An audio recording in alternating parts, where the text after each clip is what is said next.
Olá, estamos aqui de novo para falar de livros. Você já se inscreveu no nosso canal? Então, se você ainda não é inscrito, clica no botão aqui e ativa o sininho para toda vez que eu postar um vídeo você ficar sabendo. Além disso, após assistir o vídeo, não esquece de dar o like. Isso me ajuda no engajamento. Falou? Mas vamos ao que interessa. Hoje nós vamos falar de um best-seller que eu li há pouco tempo. Amigos, Amores e Aquela Coisa Terrível, do Matthew Perry, o Chandler de Friends. Ai, gente, pra mim, que acompanhei Friends, que fui uma apaixonite minha, o Matthew Perry, ai, gente, eu quase morri de tão emocionada que eu fiquei com esse livro. Que livro bom de ler, é verdade. Eu já li, quando eu li o livro, ele já tinha morrido. Isso pra mim dá aquela dor no peito. Você fala, ai gente, ele estava aqui, eu podia ter ajudado. Todo mundo que lê esse livro vai sentir essa.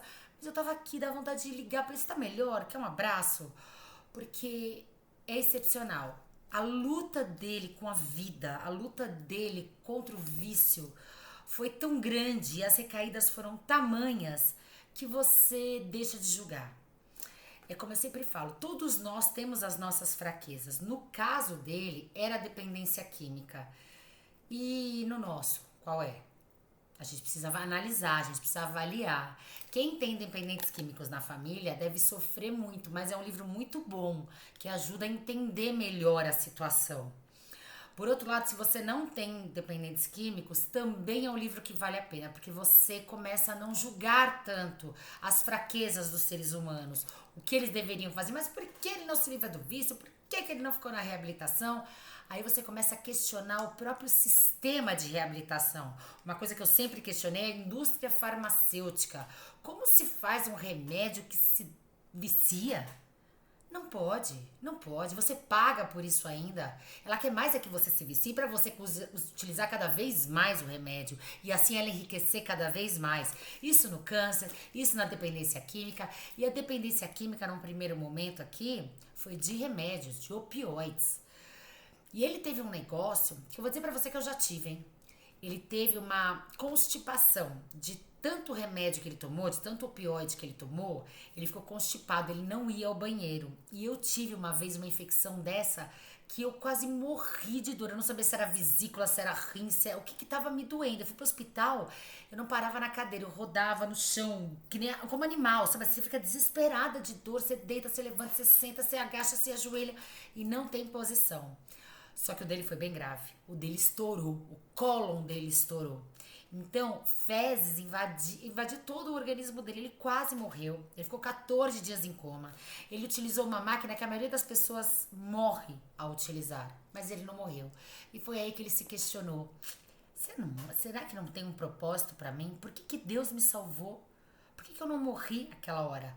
E outra coisa que ele fala, eu nunca quis morrer. Eu sempre tive medo de morrer. Eu sempre quis viver. Mas ele era um dependente químico e virava e mexia, ele derrapava na curva e caía de novo. Ele conta que um fato muito importante na vida dele aconteceu quando ele tinha 5 anos. Os pais dele eram muito jovens. E ela era Miss e ele era cantor, os dois muito bonitos, tiveram um filho. Só que não seguraram a onda, como muitos casais, como acontece com muitos casais. A mãe foi pro Canadá com ele, viver com os pais, e o pai ficou em Los Angeles. Ele ficou morando lá com a mãe e esperava todo dia o pai dele voltar. Aí chegou um dia que ele não esperava mais. Ele achou que não entendia muito bem essa relação de trabalho quando volta pra casa. Aí a mãe dele começou a namorar e todos os namorados ele fazia de pai. E conforme eles iam embora, ele ia sendo abandonado novamente. E aos 5 anos, a mãe colocou ele num avião e mandou ele para Los Angeles para ficar com o pai, com uma plaquinha menor abandonado. E diz que ele tava na janela, ele via passar por cima, assim, de tudo aquilo, as luzes de Los Angeles quando ele tava chegando, e ele sentiu que ele estava desacompanhado. E esse desacompanhamento seguiu pela vida inteira. Você vê, os pais não queriam errar, muito pelo contrário, queriam acertar. Eu acho que o pai erra acertando e acerta errando. Mas causaram esse trauma nele. E a vida toda ele viveu com esse desamparo. Ele tinha problemas sérios de relacionamento, até mesmo quando o pai. E foi um bom pai em um determinado momento. Quando ele foi morar com o pai aos 15 anos, a própria mãe, depois ele entendeu que ela trabalhava muito. Ela era assessora do primeiro-ministro do Canadá. Então, assim, ela teve uma vida de trabalho para poder sustentá-lo. Depois ela casou de novo. E mais tarde ele entende tudo isso. Só que ele entende, mas ele não resolve com ele. Os milhões de dólares que ele fala que ele gastou em clínica de reabilitação sempre tentaram resolver a consequência, nunca a causa, nunca entendendo o porquê daquela dependência química. Ele conta, inclusive, que quando ele era pequeno, ele estava sofrendo de cólicas e o médico da época deu um remédio para ele que ele acha que foi a abertura, que hoje em dia não se usa mais com crianças, que é a abertura do vício dele, da dependência química dele. E depois disso ele foi crescendo e foi tendo esse desamparo, esse desconcerto com a vida. E ele era adolescente e bebeu pela primeira vez, se eu não me engano, aos 14 anos. E quando ele bebeu, ele ficou de fogo, deitado na grama com os amigos, ele sentiu que o mundo estava resolvido. Ele falou, nossa, então é assim que as pessoas se sentem, não como eu me sinto. É assim que é a vida. Ah, então eu vou ficar assim também. E ninguém prestou atenção, ninguém viu o que estava acontecendo, porque estava todo mundo ocupado com as suas próprias vidas. E não é um julgamento isso, muito pelo contrário. É o que acontece normalmente mesmo. E ele foi... E ele era um menino atleta, ele jogava tênis, jogava muito bem tênis. E foi para os Estados Unidos morar com o pai aos 15 anos, querendo se dedicar ao tênis.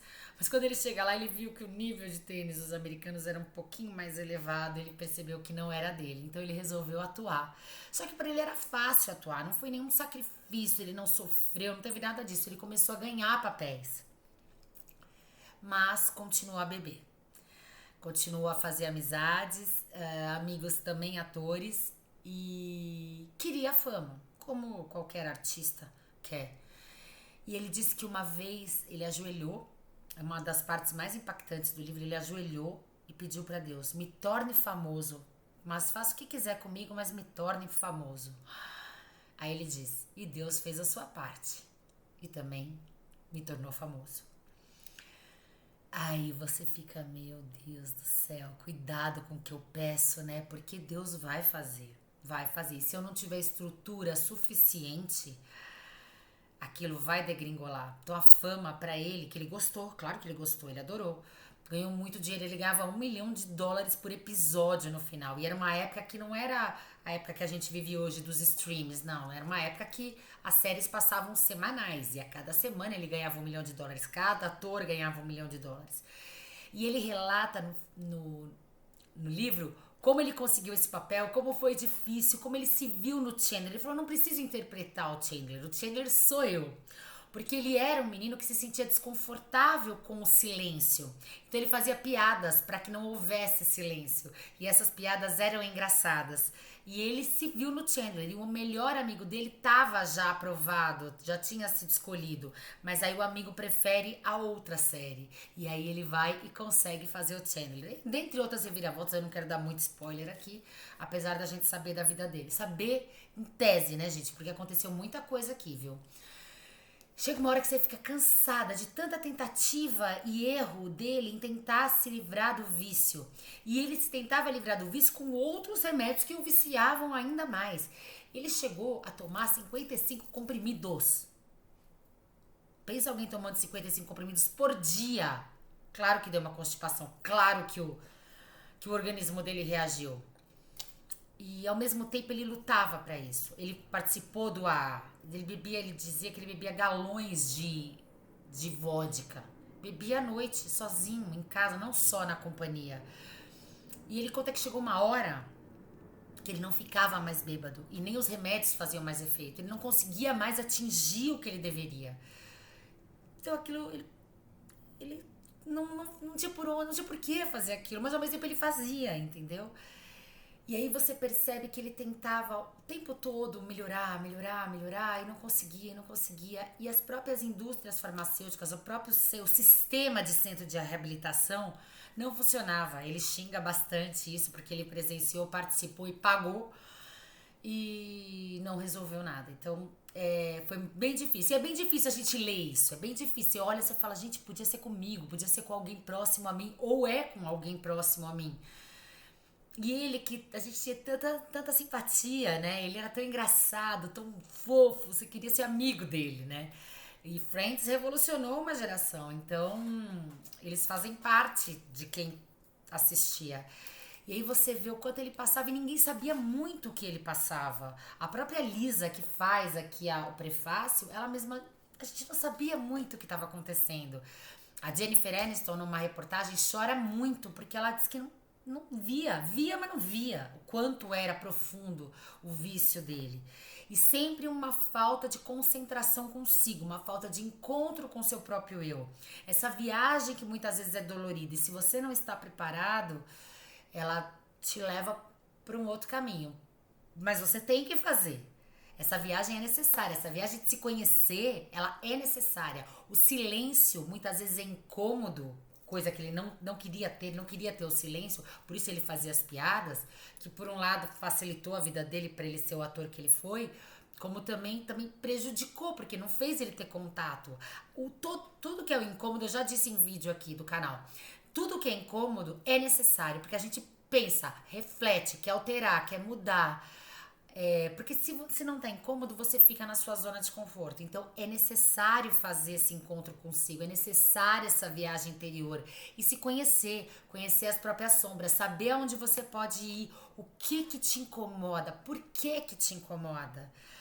E ele teve vários relacionamentos, vários. No começo ele teve até problemas de impotência sexual e depois ele começa a contar pra namorada dele o que aconteceu com ele, que ele não consegue transar. É a irmã da Princesa Leia, da Carrie Fisher.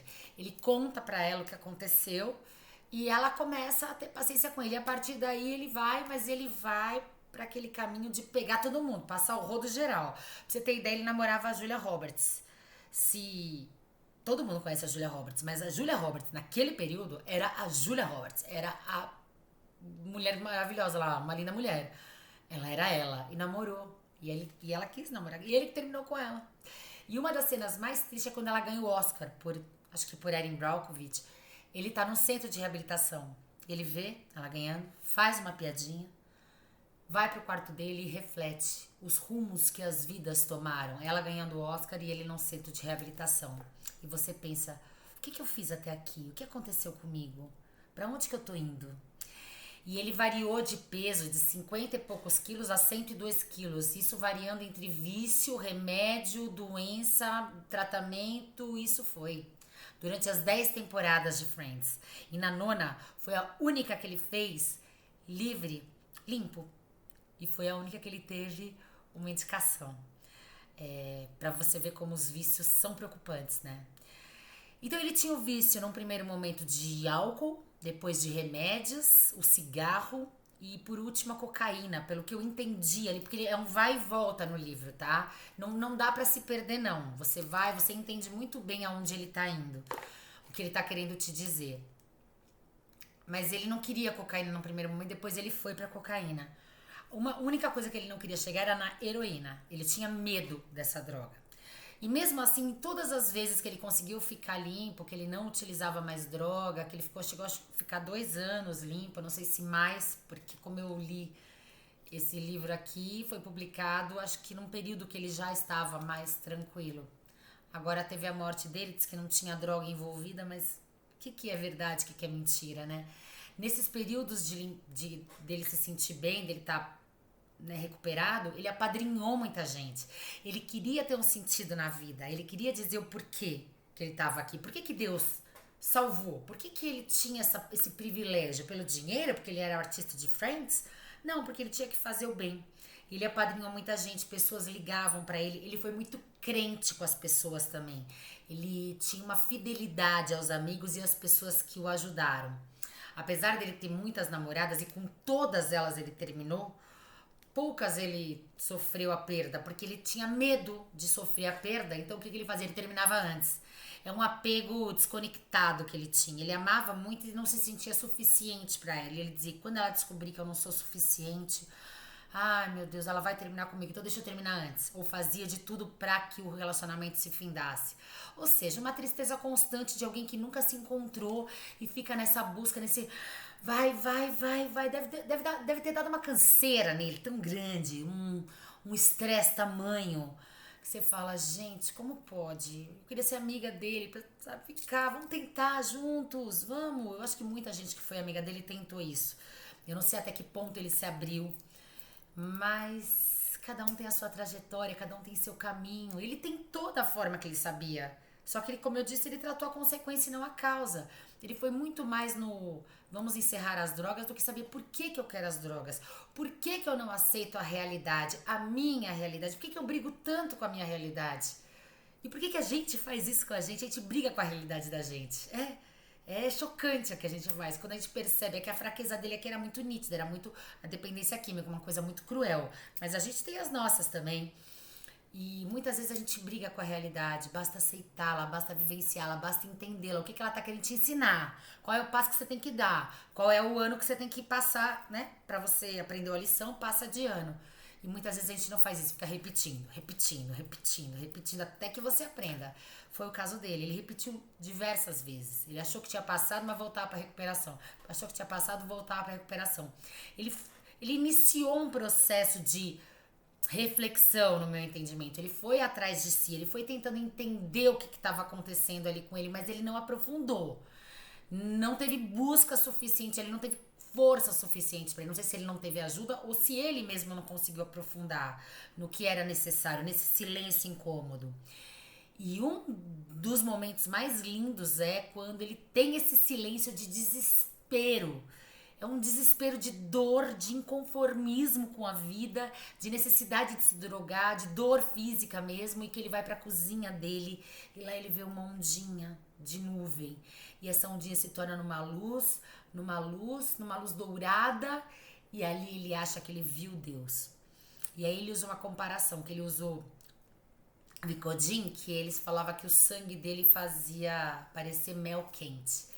Com essa luz, ele não precisa, não era o sangue dele que era mel quente, ele era o mel quente.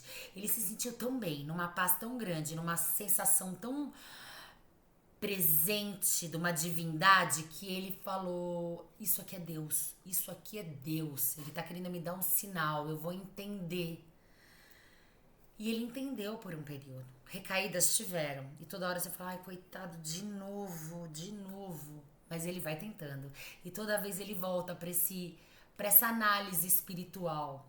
Que, para muita gente que não acredita em algo superior, que pode se dar o nome que quiser, ele dá o nome de Deus aqui, ele acreditava numa força superior, numa energia maior que podia solucionar, ajudá-lo a solucionar o que ele estava vivenciando.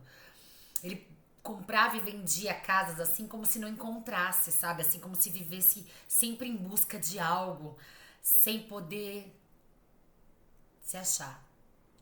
E esse período reflexivo com Deus foi muito importante para ele. Fez ele se livrar do vício? Não. Mas foi muito reflexivo e muito importante. É um passo a ser dado, é um caminho a ser buscado. E foi uma evolução que ele conseguiu. Ele disse que um dos vícios mais difíceis de parar foi o do cigarro. Ele já tinha tentado parar antes, tinha conseguido, mas voltou. Mas ele teve um efizema pulmonar. E uma hora ele fala que ele tá dormindo, ele tá deitado e ele ouve o barulho da respiração.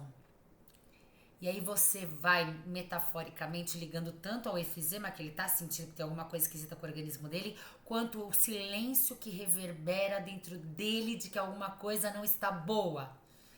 E a gente, às vezes, deixa passar. Ele deixou passar uma vida inteira, quase.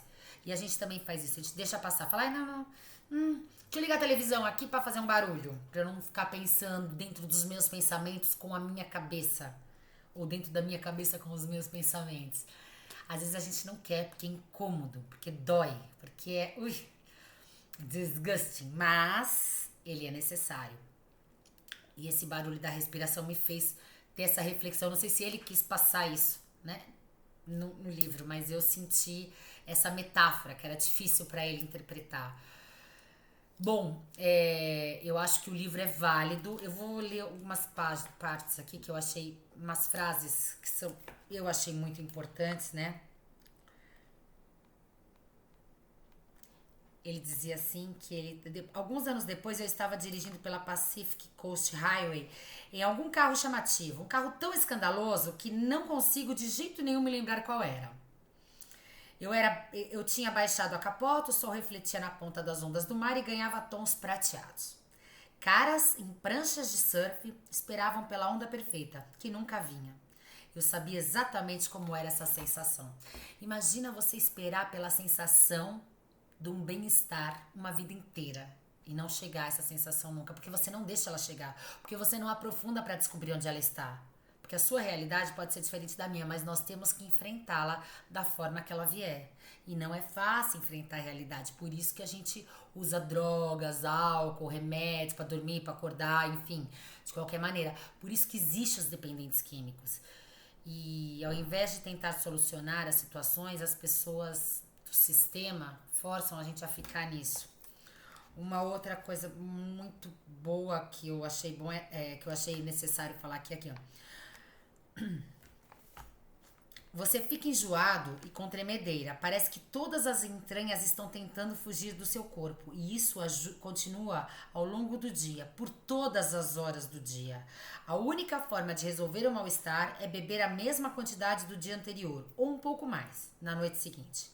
É só não beber, diz a pessoa normal. Nós, alcoólatras, literalmente ficamos loucos quando não bebemos. Sem mencionar que nos sentimos ainda mais enjoados e parecemos enjoados se não bebermos a garrafa inteira. Então você imagina, a gente fala, mas gente, é só falar não, é só falar não vou beber hoje. É uma doença, é uma doença. A realidade é um gostinho adquirido e eu não consegui adquiri-lo. Olha só, que difícil, que difícil, que difícil. A gente vai criando gosto pela realidade. Tem vários outros aqui, eu não vou cansar vocês com tudo isso. Tem vários outros pontos aqui, várias outras frases que picam você assim, ó. Você faz, opa, não é melhor eu olhar por aqui? Será que eu não tô deixando pra lá muita coisa? Será que eu não tô sendo superficial comigo mesmo, com a minha vida, com as situações que se apresentam? Será que não tem amigo meu que tá passando por essa situação e eu preciso ajudar?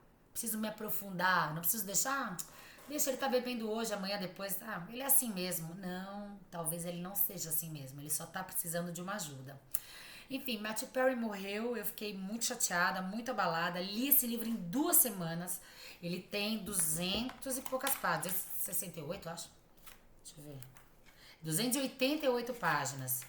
E foi muito simples de ler. E olha que eu grifo, pego o post-it e tal, então ele demora um pouquinho mais. Mas em 2 semanas eu fui, porque eu já gostava dele. E o assunto envolve. Não é cansativo, não é chato, é emocionante e é necessário. Não fuja também dessa escolha de leitura. Já que você faz da leitura, pega um best-seller. Um best-seller, ele é best-seller não é à toa. É porque ele vende muito, que as pessoas têm interesse em saber. Então vá atrás de interesses de pessoas que têm o que ensinar. Tem palavras, tem frases que podem ficar na sua vida. Bom, essa aqui tá a minha dica. Espero que você tenha gostado do vídeo. Se gostou, deixa um like. Se puder, compartilhe para que outras pessoas também possam se inscrever no canal. Isso me ajuda no engajamento e ajuda as pessoas a ler, que é o meu objetivo aqui com o nosso bate-papo. Até mais!